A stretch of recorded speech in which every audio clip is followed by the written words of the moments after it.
Hello and welcome my channel Joshi Kingston. Today's topic आज के topic की बात करते हैं। लक ऐसे रहा था कि कोई बड़ा सुपरस्टार आएगा, ब्रॉक लेसनर आएगा, कोई आएगा, लेकिन हमें देखने को मिलता है किंग कॉर्बन और धुलाई कर डालते हैं ड्रू मैकिंटायर। लेकिन ड्रू मैकिंटायर ने धुलाई की, हमने काउंटर अटैक किया, फिर बॉबी लैशली की धुलाई की, लेकिन बॉबी लैशली फ़ायदा उठाता है, 3 दफ़ा हार्ड लॉक लगा दिया, उसके साथ रॉ का शो भी ख़त्म हो जाता है।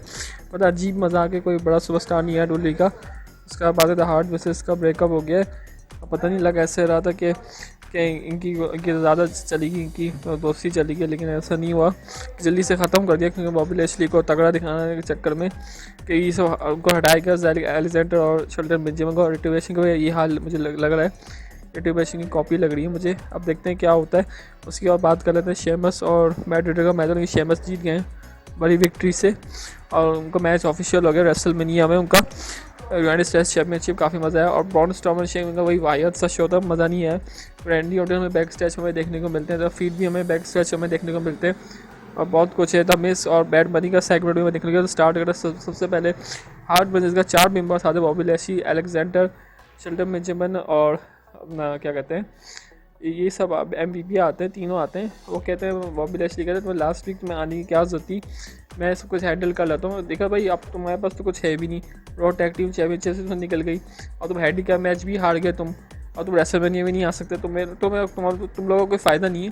तो उसमें काफ़ी गुस्सा आ जाते हैं एलेक्जेंडर और वो शेल्टन बेंजामिन। भाई तुम लोग हम लोग की क्यों बेइज्जती कर रहे हो भाई, हमने तुम्हारा साथ दिया, तुम्हारी मदद की, अब पिछले हफ्ते तुम्हें बचाने के लिए मसला क्या है। और उसी के बाद बॉबी लैशली अटैक करते से कर देते हैं, ज़्यादा एलेक्जेंडर और शेल्टन बेंजामिन की धुलाई कर डालते हैं और मुझसे चले जाते हैं। और ये साफ हो गया कि ब्रेकअप हो चुका है इनका।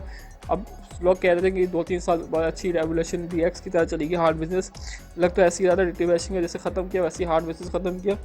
और बॉबी लैशली चाह रहे हैं अगर सिंगर्स या बेबी फेस सुपरस्टार बनाना चाह रहे हैं या फिर तगड़ा हील आ रहा जैसे ब्रॉक लेसनर बनाना चाह रहे हैं, ये तो मुझे नहीं पता, लेकिन तगड़ा तो बॉबी लैशली है। अब चाह रहे हैं कि ब्रॉक लेसनर जैसे लेवल का लाएँ उनको सुपरस्टार, तगड़े जो हील होते हैं या फेस सुपरस्टार या हो सकता है बेबी सुपरस्टार मजा है रेसलमेनिया के बाद, अभी तो ये नहीं पता। उसके बाद हमें शेल्टन बेंजामिन एडम पियर्स से बैक स्टेज मैच में आते हैं। मुझे सिंगल्स मैच चाहिए, मैं इसको धूल से छटाना चाहता हूँ। मैच भी ऑफिशियल रहा था, उसके बाद बात करेंगे। उसके बाद हमें मैच देखने को मिला शेमस और मैट रिडल के बीच, और ये मैच काफ़ी तगड़ा मैच था, मज़ा भी है। मैट रिडल ने काफ़ी कोशिश की, शेमस ने भी काफ़ी अच्छी एफर्ट लगाए। दोनों रेसलर ने काफ़ी अच्छी मैच किया, कम से कम 10-15 मिनट मैं कह सकता हूँ, ज़्यादा लंबा मैच था और एक हाई क्वालिटी की रेसलिंग हमें देखने को मिली। बाकी ये कि फिनिशर से तो मैच ख़त्म नहीं हुआ क्योंकि मैट रिडल ने काफ़ी कोशिश की थी इनकी धुलाई करने की। शेमस ने नीक अपना लगा दी, ब्रॉक किक भी नहीं लगाए। अब पता नहीं ब्रॉक किक था नीक था, मुझे तो नहीं पता, नीक लगा कर तो पिन करके मैच जीत गया और बिगेस्ट विक्ट्री भी जीत गया उनको टाइटल अपॉर्चुनिटी भी मिल गई। और ये रेसलमेनिया 37 और यूनाइटेड स्टेट्स चैंपियनशिप का मैच होगा। रिजल्ट की बात करें, शेमस मुझे फेवरेट लग रहे हैं। अब उसके बाद हमें बैक से अटैक करते हैं और ज़्यादा हल्का सा अटैक करते हैं और क्योंकि उसके बाद फिर शो भी उसका सेगमेंट भी खत्म हो जाता है। शेमस काफ़ी गुस्सा करते हैं बैड रिडल के ऊपर। तो उसके बाद हम बात कर लेते हैं ब्रॉन स्ट्रोमन और शेन बिगमैन का सेगमेंट है। शेन बिगमैन ने ब्रॉन स्ट्रोमन की 5th ग्रेड की वो जो जितनी भी इनके रिजल्ट से मैथ में इंग्लिश में कम मार्क्स हैं उनका मजाक उड़ा रहे थे। देखो भाई कितना बेवकूफ़ आदमी है, इसको ये नहीं पता कि 2+2 क्या होता है। उसको स्क्रीन पे दिखाकर उसको काफ़ी उनका मजाक उड़ाया गया कि वो प्राइम में उनको काफ़ी वीक थे। और मुझे ये समझ में नहीं आया कि प्राइम से रेसलिंग से क्या ताल्लुक। काफ़ी बेवकूफ़ी लाइन बची नहीं तो ये स्टोरी डाल दी, या हो सकता था बद दिमाग कह सकते थे शायद। हाँ, बड़ों समय के ज़्यादा गुस्सा करते हैं, किसी की बात नहीं सुनते बड़ों की, तो इसलिए में वो कहते हैं एकदम से बॉन स्टॉर्मन आते ही उनकी पिटाई करने लगने शुरू कर देते हैं। उसका जैक्सन राइडर और उनका ब्रॉन स्ट्रोमन का मैच होता है, काफ़ी मज़ेदार का होता है। सेम बात पिछले हफ्ते से ब्रॉन स्ट्रोमन 2 मिनट में उठाया, वैसे ही जैक्सन राइडर को तो धुल चढ़ा दी उन्होंने, रनिंग पावर स्लैम लगाए, पिन करके मैच जीत कर शेन मैकमैन पकड़ने के, शेन मैकमैन जिससे भाग निकले।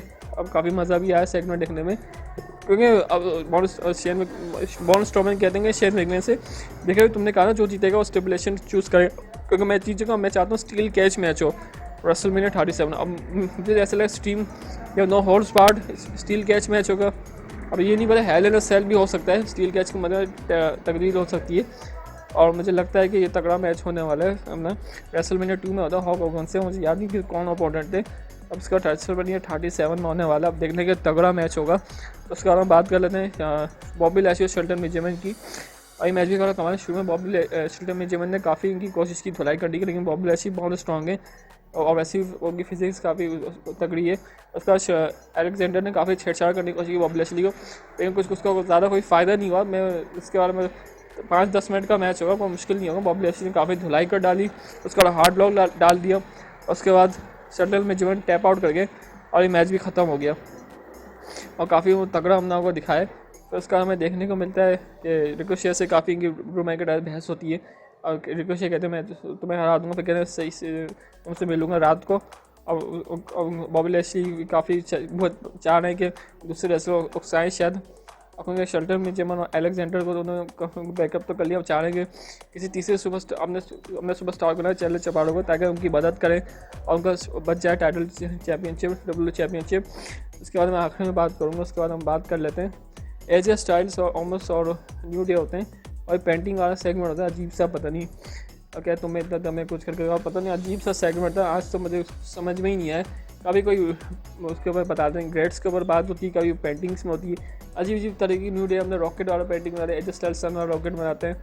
उसके बाद इनका मैच भी शुरू आता है ज़ेवियर वुड्स और मेरे ख्याल से ओमस के बीच होता है और मैच काफ़ी बड़ा अच्छा था। नहीं, ज़ेवियर वुड्स और मेरे ख्याल एजे स्टाइल्स का मैच होता है, काफ़ी मैच अच्छा था, लंबा मैच गया, लेकिन हमें फिर वो एंड में डिस्ट्रैक्ट करते हुए नजर आते हैं ओमस से कॉफी क्रिस्टन को बाहर रिंग से फेंका, फिर ज़ेवियर वुड्स को उन्होंने पावर बॉम्ब लगा दिया तगड़ा सा और दिखाया कि ओमस बहुत बड़े स्ट्रॉन्ग सुपरस्टार है और मेरे ख्याल ओमस को बचाया जा रहा है क्योंकि रेसलमेनिया में 37 मैच है। वैसे भी फेवरेट्स भी है ओमस, और ओमस की काफ़ी हाइट भी है, काफ़ी उनका बॉडी भी स्ट्रक्चर भी है। मुझे लग रहा है कि ओमस और एजे स्टाइल्स जीत जाएंगे, बाकी आप लोग कमेंट करके बता सकते हैं। उसके बाद हमें सेगमेंट देखने को मिलता है द मिस और जॉन मॉर्सन का भाई हाथ सा शो और फिर वो अपनी बकवासियत करते हैं, अपना हिप हॉप सॉन्ग का रिलीज हो जाता है और बैड बनी की काफ़ी उनकी बेइज्जती कर दी, कि काफ़ी उनकी बेइज्जती कर रहे थे एकदम से। अपना वो आ जाते हैं बैड मनी और डेमन पीस आ जाते हैं और वो दोनों आप इनको इनकी बेइज्जती कर रहे हैं। उसके बाद मिस जैसे ही मारने जा रहे हैं, बैड मनी बहुत जोरदार मुक्का मार दिया और क्योंकि वो प्रोफेशनल रेसलर तो है नहीं, उन्होंने क्योंकि वो ऐसे भी दिखाने के लिए किया गया, वो हल्का सा मुक्का मारते, लेकिन मिस को काफ़ी जोर का लगा और मिस ने कहा मैं तुम्हें देख लूँगा रेसलमेनिया में, और वो कहकर चले जाते हैं। सेगमेंट तो सही था। उसके बाद बात कर रैंडी ऑर्टन आते हैं। रैंडी ऑर्टन कहते हैं बैक स्टेज में कि मैंने फीड को बहुत हल्का ले लिया, क्योंकि फीड में इस तरह नहीं समझा था, काफ़ी सारे लेजेंड्स किलर मैंने लड़े, मैंने शॉन माइकल से लड़ा, काफ़ी बड़े बड़े सुपरस्टार से, ट्रिपल एच से लड़ा मैं, अब मैं क्या कहते हैं रिक फ्लेयर से लड़ा और हॉक हॉगन से लड़ा, काफ़ी बड़े सुपरस्टार से लड़ा, लेकिन मैं ये नहीं समझ सकता कि इतना फीड हल्का होगा, क्योंकि मैं लास्ट टाइम मैंने फीड को मैंने चला भी दिया था कि उसका फीड इतना तगड़ा आ गया। अब मैं समझ गया फीड को किस तरह हराना है, मेरी प्लानिंग शुरू हो गई हैं। उसका क्या चले जाते हैं और उसके बाद हमें देखने को एलेक्सा ब्लैक बैक स्टेज में देखने को मिलती है, कहती मैं फीड पर चाह रही थी, वापस आ गया और वाहियात से बातें हो रही थी, फीड वो झूला होते हैं। बहुत अजीब सा शो था। बैक स्टेज शो में क्या मज़ा आएगा मुझे समझ में नहीं आया, अगर फ्यूड कराते तो ज़्यादा मज़ा आता। तो अब देखते हैं क्या होता है। उसके बाद हमें देखने को मिलता है फाइनल में मेन इवेंट होता है Ricochet versus Drew McIntyre match. वही ड्रू मैकिंटायर तो वही क्रिश बेट को तो वैसे ही पटकते हैं, उन्होंने रिकोशे को काफ़ी पटका, काफ़ी मारा, रिकोशे ने काफ़ी उनकी धुलाई करने की कोशिश की। ऐसा लग रहा है कि हो सकता है कि रिकोशे दोबारा जीत जाए, ड्रू मैकिंटायर को हराते हैं, लेकिन ऐसा नहीं हुआ। ड्रू मैकिंटायर ने क्लेम किक लगाकर पिन करके मैच जीत गया। उसका मुस्तफ़ा अली आए, मुस्तफ़ा अली से भी फ्यूड हुई, काफ़ी तगड़ी फ्यूड हुई, इनकी मारधाड़ काफ़ी हुई, लेकिन कोई फ़ायदा नहीं। उसका क्लेम किक लगा दी ड्रू मैकिंटायर ने मुस्तफ़ा अली का, और कहते हैं बॉबी लैशली तू आज सामने आ, मुझसे फेस कर। बॉबी लैशली आते हैं, बॉबी लैशली कहते हैं मैं तुम्हें हरा दूंगा, और कहते हैं तू मुझसे डर रहा है, तू बॉबी लैशली तू चाहता ही नहीं, मुझसे डरना नहीं चाहता, तू चाहता दूसरों से रवा कर फिर मुझे धोखे से तुम मुझे मारो। फिर एकदम से बॉबी लैशली अपने टाइटल दिखा रहे थे, एकदम से किंग कॉर्बन पीछे से अटैक करने जा रहा है। देखने में ऐसा लग रहा है ब्रॉक लेसनर आएंगे, लेकिन कुछ अजीब सी गड़बड़ मुझे देखने को मिली और काफ़ी उनकी धुलाई की किंग कॉर्बन ने ड्रू मैकिंटायर ने काफ़ी इनकी धुलाई की। आपको याद होगा कि 1-2 साल पहले इनकी टीम हुआ करती थी, बॉबी लैशली, किंग कॉर्बन और ड्रू मैकिंटायर की फास्ट लिमिट रहे थे शील्ड से। उसके बाद शील्ड का फेयरवेल का उसमें भी रहे थे ये, फिर दोबारा से मेरे ख्याल से इनकी स्टोरी लाइन बनाने के लिए मेरे ख्याल से ये सब किया गया है। अब देखने के अगले मंडे क्या होता है इनका, और सिर्फ 2-1 हैंडीकैप मैच भी हो जाए, Drew McIntyre versus Bobby Lashley और किंग कॉर्बन, या फिर ट्रिपल थ्रेट मैच हो जाए। वैसे मुझे लगता नहीं किंग कॉर्बन को होना चाहिए WWE चैम्पियनशिप के लिए, उनके बहुत बकवासियात हो जाएगा। देखने ब्रॉक लेसनर आते नहीं आते। मैच के बात कर लेते हैं। ड्रू मैकिंटायर ने काफ़ी धुलाई की, काउंटर अटैक्स किए हैं इनके ऊपर, काफ़ी धुलाई की। बॉबी लैशली की काफ़ी इनकी धुलाई की, लेकिन बॉबी लैशली ने डिस्ट्रैक्ट करके अटैक कर दिया ड्रू मैकिंटायर को। उसके बाद उन्होंने हार्ड लॉक लगा दिया, एक दफ़ा लगा, फिर दूसरी दफ़ा लगा, तीसरी दफ़ा लगाए और बॉबी लैशली और ड्रू मैकिंटायर की हालत ही बिल्कुल टाइट हो गई और गिर पड़े। और उसके साथ रॉ का शो भी खत्म हो जाता है। रॉ तो उसको शो तो काफ़ी अच्छा था, 5 स्टार 3 स्टार दूंगा।